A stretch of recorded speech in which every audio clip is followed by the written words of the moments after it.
منی خوشکانی هەورامان لە چوارچێوەی کارە خۆبەخشەکانمان و کارە خێرخوازیەکانە ئەمڕۆ هەستاین بە هاوکاری پەنجا مناڵی بێباوەک لە سنوورەکەیە لە ناو خورماڵ و لادێکانی دەوروبەری.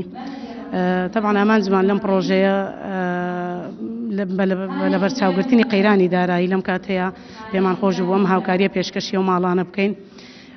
حقت بیرۆکەی پرۆژەکەشمان ئێمە بەردەوام ئەم پرۆژانەمان هەبووە ساڵانە، بەڵام ئەوەی کە زۆر پاڵی پێوەنان قەیرانە داراییەکە بوو کە هەستان بەوەی پێشانگایەکی جلوبەرگ بکەینەوە، پێشانگایەکی حیجاب بکەینەوە لە داهاتی پێشانگاکە بتوانین ئەم هاوکاریە تەرتیب بکەین، ئەم هاوکاریە پێشکەشی و ماڵانە بکەین. خوا دەستیان خۆش بێ، خوا بیکا بەمایە خێر بۆیان و خوا جەزای خێریان داتە و لەم دنیاش و لەو دنیاکەش و دەستی ئەو کەسەش خۆش بە یارمەتی ئەم ناڵەتیوانەیە دا و خوای گەورە بەرقەرارتان کاو.